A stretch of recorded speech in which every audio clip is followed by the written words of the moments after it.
essas tarifas de 50% podem pesar também para o interior aqui do estado de São Paulo.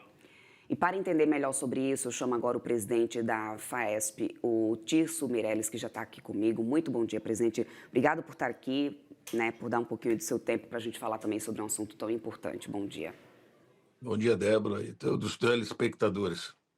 Tirso, a FAESP já tem alertado de que há um risco, né, nesse momento, de um enfraquecimento do setor agropecuário paulista diante desses impactos aí do tarifaço de Trump. Pode explicar exatamente quais cadeias produtivas do interior sofrem já esse risco ou já estão, né, nesse impacto direto desse tarifaço, alguma paralisação de safra nesse momento? Qual que é a percepção nesse D0, há 2 dias, né, desse tarifaço? Sem dúvida, é importante essa colocação, porque hoje nós temos a grande produção agrícola do estado de São Paulo, que é exportadora, e parte bem representativa vai para os Estados Unidos. A laranja, a madeira, o café, a carne, né, e algumas frutas também, né? O que acontece na realidade, Débora, que eu acho que é importante frisar aqui para os telespectadores, em fevereiro nós fomos convidados para fazer uma palestra nos Estados Unidos com a equipe do Trump, para que a gente pudesse mostrar a importância da produção agrícola brasileira e de São Paulo com sustentabilidade. Naquela ocasião, eles já fizeram uma pressão referente à reciprocidade que a gente comprava e vendia o etanol para eles. Então, para que nós pudéssemos vender o etanol, eles cobravam 6% de taxação. E quando nós importávamos, nós cobrávamos 21%. E aí nós explicamos a ele que efetivamente isso ocorria porque o nosso etanol é mais límpido, porque ele é álcool, é de cana e não de milho. Ali já demonstrou que realmente ia acontecer alguma coisa. O governo Trump, como o governo americano, ele já vem taxando os nossos produtos há muito tempo. Agora ele exorbitou, aumentou muito o processo como um todo. Então, o que acontece hoje no estado de São Paulo? As cadeias produtivas já entraram em colapso. Então, aquele procedimento que a gente tem do comércio, do serviço, da indústria e do agro, que são elos da cadeia, eles trabalham uniformemente. Quando você interrompe um processo desse, onde você tem uma taxação de 50%, que é inviável exportar, e ainda você tem um problema interno muito grande, porque você tem uma inflação alta, você tem um juros alto, agora aumentaram o IOF. Você pegando toda essa conjuntura, cria realmente uma situação muito crônica no setor produtivo agrícola do estado de São Paulo e do Brasil. Uhum. A gente tem, Tício, desculpa, a gente tem, Tício, alguns relatos, inclusive, de algumas produções que tiveram embarques paralisados e alguns setores especificando que vai ser melhor paralisar, né? Por exemplo, o processo de colheita, de safra. São Paulo faz parte daquele cinturão citrícola, né? Como a gente bem sabe. Os Estados Unidos, a nossa produção de laranja, por exemplo, quase metade dela vai para os Estados Unidos.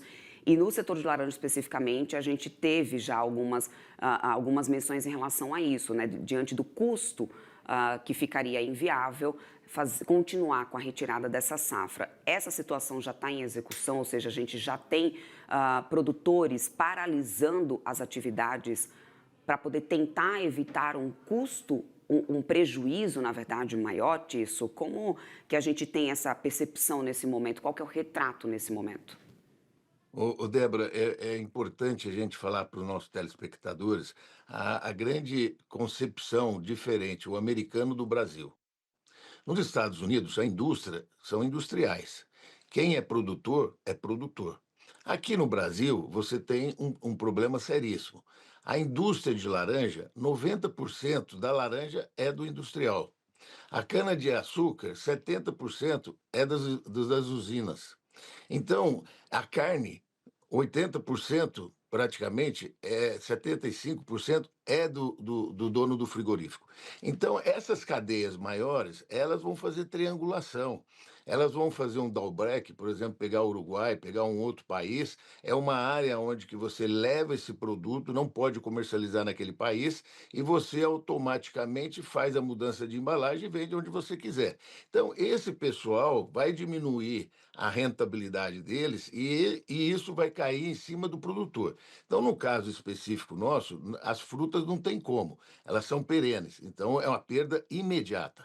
O café tem como você reservar, mas quando você cria o armazenamento do café, você tem dívida no banco que você precisa pagar, como vai caiu muito o preço, você vai ter de vender e o preço continua caindo. O gado você pode segurar um pouco mais no pasto, porém, nós estamos entrando na entre-safra no processo de seca. Então, você tem um custo mais elevado. Então, os custos estão aumentando. Nós temos aí o problema também que se a gente adquire muito produto da União Soviética, da Rússia, isso, aquilo, nós podemos ser também sobretaxados. E nós buscamos 97% dos nossos fertilizantes são importados. Então, o problema geopolítico também afeta o setor agrícola brasileiro nesse contexto todo que nós estamos dizendo. E pensando em impacto, vocês têm alguma estimativa já aí na FAESP de quanto que isso pode gerar de impacto no PIB estadual, por consequência, automaticamente, que vai ter alguma representatividade na atividade econômica do país como um todo. Mas nesse momento a FAESP já faz uma estimativa de impacto no PIB estadual? Sim, nós já temos um estudo de 0,5% até o final do ano. 0,5% esse ano. É algo muito significativo. E é importante, Débora, também ressaltar um ponto do caso da Embraer. Né? A Embraer, em Fort Lauderdale, nos Estados Unidos, na Flórida, ela já tem uma concepção de uma indústria da Embraer muito grande. E lá, você sabe que aqui, quando nós montamos as aeronaves aqui no Brasil, 61% são importadas as matérias, principalmente eletrônicas. Se o governo não tomar a posição de se ajustar no processo, ela muda todo o processo industrial para os Estados Unidos e nós vamos ficar sem essa receita.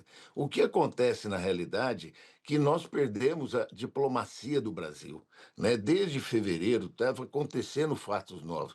A embaixada em Washington deveria ter trabalhado nesse processo. Por exemplo, essas 2 semanas que nós perdemos foi muito triste, porque o presidente Lula batendo no Trump. O Geraldo Alckmin fazendo as negociações com o setor produtivo. Ótimo. Mas espera aí, foi o que nós estávamos falando a semana passada. Mas quem representa o Brasil nas negociações? Até que na sexta-feira, depois de 2 semanas perdidas, o presidente da República falou: não, é o Geraldo Alckmin que está negociando. Agora nós estamos na última semana, não vai mexer. Nós vamos ter o tarifaço. Acredito eu que esses produtos perecíveis, ele poderá abrir realmente com uma taxação menor.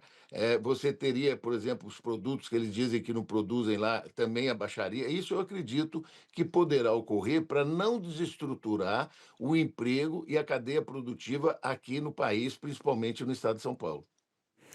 Diante dessa situação, disso, qual que tem sido a solução encontrada nesse momento para mitigar, né, esses impactos em toda essa cadeia produtiva? Vocês esperam alguma contrapartida do governo, né, caso a gente não tenha uma negociação nesses 2 dias que faltam? A gente sabe que o prazo está muito apertado.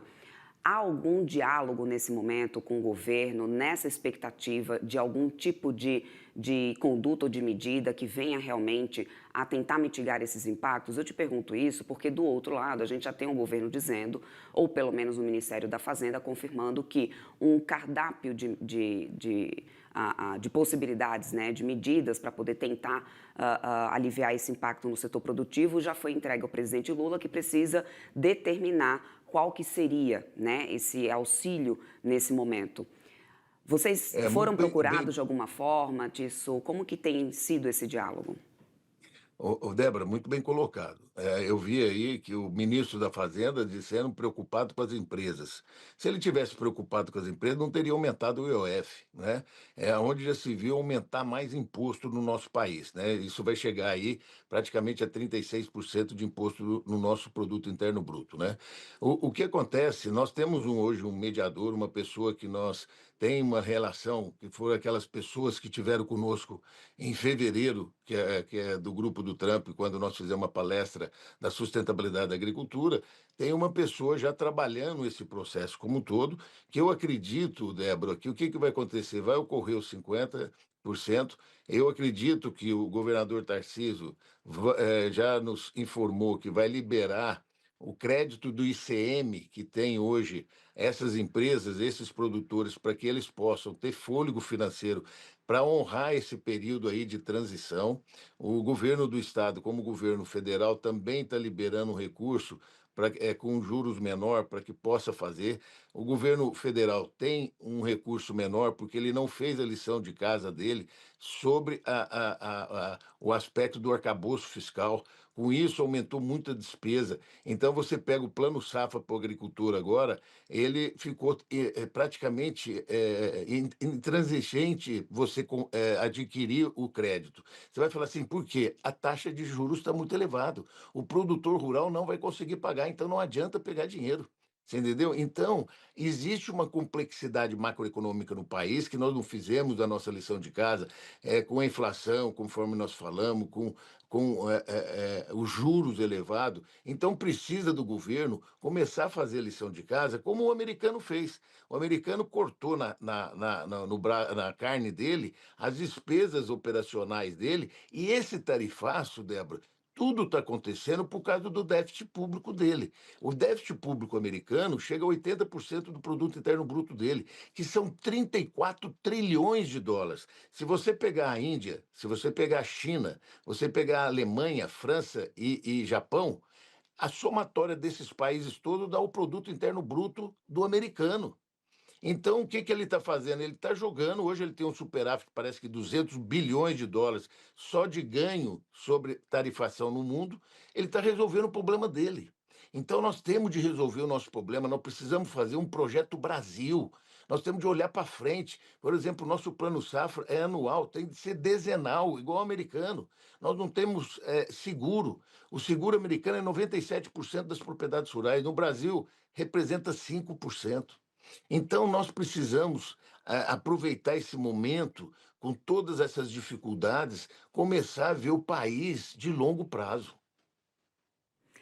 Tício, eu quero muito agradecer tua participação aqui conosco. Conversamos então aqui com o presidente da FAESP, Tício Meirelles. Muito obrigada, boas colocações. Até uma próxima. Muito obrigado, Débora. Até mais.